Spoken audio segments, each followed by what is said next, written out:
تخيل ان اغلب الناس لما بتسمع اسم الشغلانه دي بتتضايق وبتبقى عايزه تتخانق مع اللي شغال الشغلانه دي. الموظف ده تقريبا كل اللي اشتغل في وظيفه اتعامل معاه ومحدش بيحبه خالص.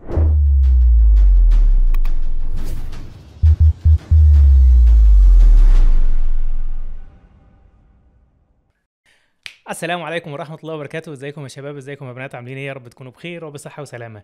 لو أول مرة ليك تشوفني فأنا كيمياء، واحد مهتم بمجال الفريلانس، وده رابع فيديو في السلسلة الممتدة عن الفريلانس من الصفر إلى الاحتراف. ولو حابب تشوف الفيديوهات السابقة هتظهر لك على اليمين تقريبا، وكل اللي هتعمله انك انت تضغط عليها وهي هتشتغل.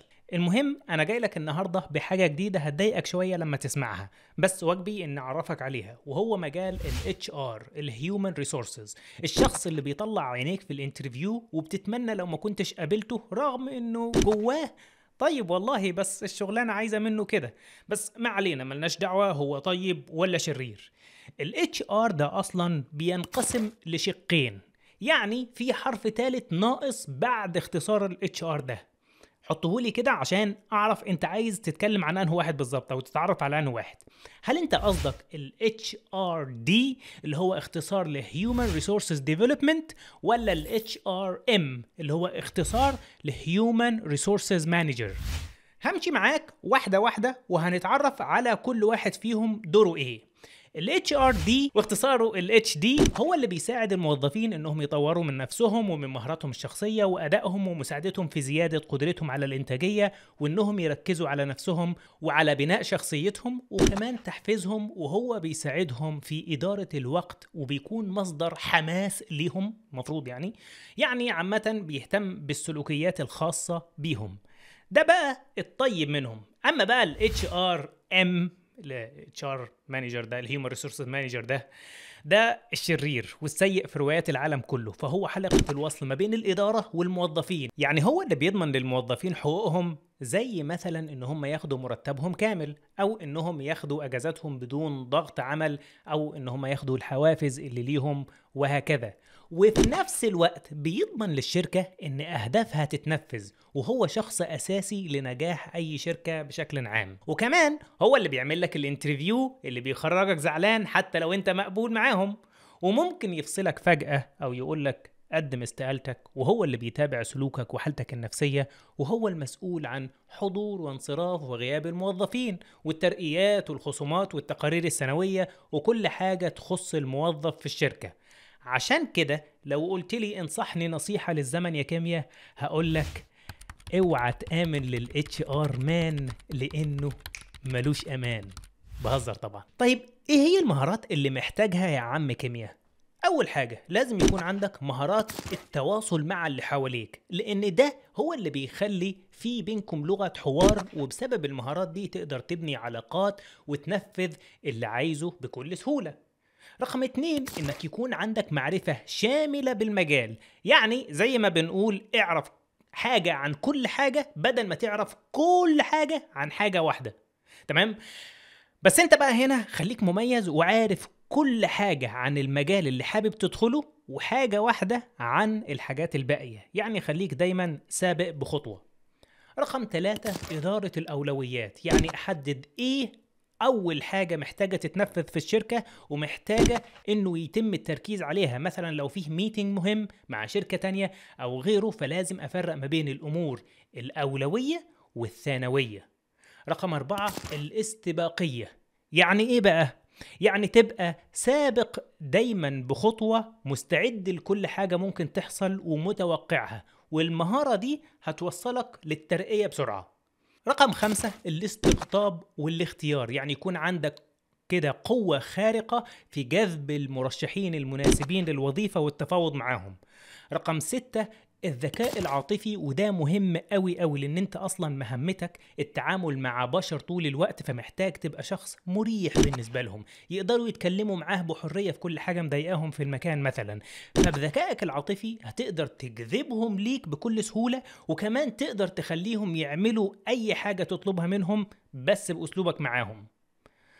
رقم 7 الاستماع الجيد والفعال، ودي مهارة مهمة قوي لان احنا كبشر طبيعتنا ان احنا بنحب حد يسمع لنا طول الوقت ويصب اهتمامه علينا كده ويبقى مركز معانا.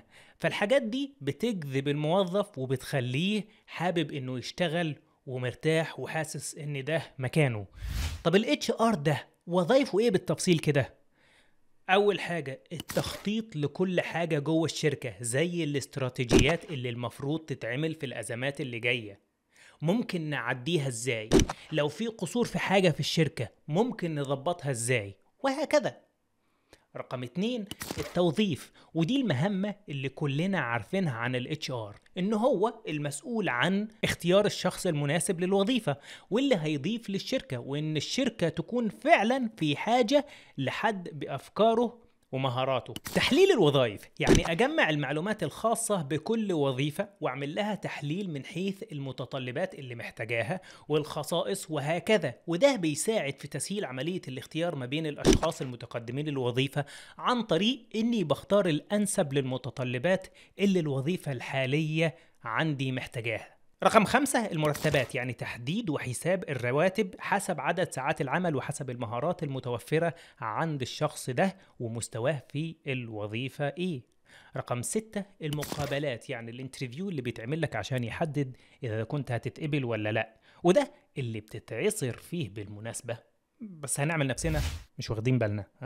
رقم 7 التدريب، يعني تدريب موظفين الشركة ونتابع معاهم النقط اللي عندهم قصور فيها عشان تتطور وتتحول لنقط قوة، أو لو في مهارات جديدة الشركة حابة تعلمها لموظفينها.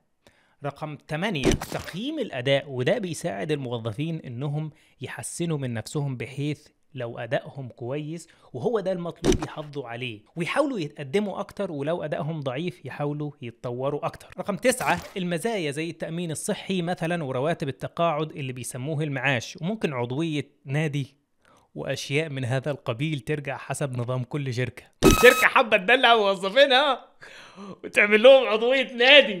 بعد كده عندنا التعويضات، ودي بتكون زي تعويض من الشركه وتقدير ليها على تعبك، وده مهم لان مفيش انسان بيقدر يستمر في مكان مش حاسس فيه بتقدير لجهده. تنفيذ الإجراءات التدريبية، زي مثلا إن في موظف سلوكه مش كويس أو بيتعامل بطريقة مش ألطف حاجة، فال HR بيكون هو المسؤول عن حل ده والتفاهم مع الموظف، وإنه يفهم منه ليه بيتصرف بالشكل ده ويرشح له تدريب معين يحسن منه وهكذا. ولازم ال HR يكون عادل في تصرفه مع الموظف. هتقول لي يا كيمياء طيب أنا كاريري في المجال ده يمشي إزاي؟ يعني اعلى رتبه يوصل لها الاتش ار ده ايه؟ انا هوضح لك كل حاجه من اول سلمه بتكون عندها لاخر خطوه في السلم، ودي اللي كلنا بنسعى لها. بس مش انا مش عايز ابقى اتش ار اصلا، يعني اللي هو كلكم من اللي انتوا عايزين تبقوا اتش ارز. اول ما تكون لسه جديد في مجال الاتش ار وبتبدا تشتغل هتكون اتش ار اسيستنت او كوردينيتور، وده بيعمل اللي قلناه فوق من انه مسؤول عن كل حاجة تخص الموظف، بالاضافة الى انه بيشارك في التخطيط واعداد البرامج التنفيذية للإدارة وتنفيذها فعليا. بعد كده بتترقى ل HR Specialist، وده بيكون متخصص في وظيفة او اكتر زي التدريب او التوظيف او التقييم، وممكن كمان يتسمى باسم المهمة اللي بيعملها، زي ايه؟ زي ريكروتر، وده بيكون مسؤول عن الاختيار والتعيين، يعني مين الشخص اللي يستحق الوظيفة دي. أو زي التريننج اند ديفلوبمنت، وده بيكون مسؤول عن التدريب وتطوير مهارات الموظفين. أو يكون compensation and benefits specialist، وده مسؤول عن المزايا اللي اتكلمنا عنها فوق والتعويضات اللي الشركة الخيالية دي بتقدمها للناس. بعد كده بننتقل ل Senior HR Specialist، وده بيكون ليه نفس المهام بتاعة ال HR Specialist بس بيكون معاه صلاحيات زيادة لأنه المدير المباشر ليهم. بعد كده عندنا ال HR Supervisor، وده مشرف الموارد البشرية، هو اللي بيشرف على الانترفيوز والوركشوبس والتواصل مع الإدارات المختلفة عشان تقديم المعلومات والمساعدة ما بينهم، وهو اللي بينسق عملية التوظيف والبرامج التدريبية.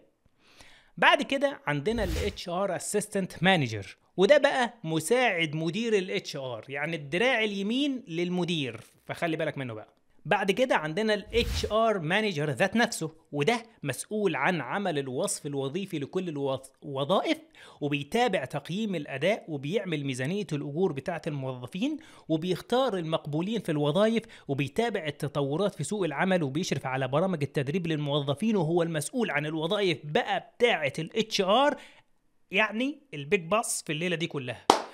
قطعت نفسي يا بيج باص. بعد كده عندنا ال HR دايركتور، وده مدير إدارة الموارد البشرية اللي بيشرف على ال HR اللي شغالين في إدارة الموارد البشرية في الشركة، وبيقدم الوصايا والمساعدة لباقي الإدارات، وبيقيم وبيشارك في تنمية مهارات الموظفين. بعد كده عندنا الفايس بريزيدنت، وده نائب رئيس الشركة اللي بيحضر اجتماعات مجلس الإدارة، وبيشرف على كل اللي قلناه فوق عشان يضمن تطبيق سياسات الشركة بكل دقة ونظام، وده آخر مسمى وظيفي بيوصل له وبيسعى له ال HR مجرد ما بيحط رجله على أول عتبة في السلم. يا رب أكون وضحت لك كل حاجة كنت عايز تعرفها، وما تنساش إن احنا عندنا منصة zedme.com لتعليم الفريلانس ومجالات الفريلانس، تقدر تشوفها وبإذن الله هتفيدك بشكل كبير. المهم، بعد الفيديو ده ايه رأيك بقى؟ هل ال HR شرير ولا طيب؟ قول لنا في الكومنتس تحت. سلام.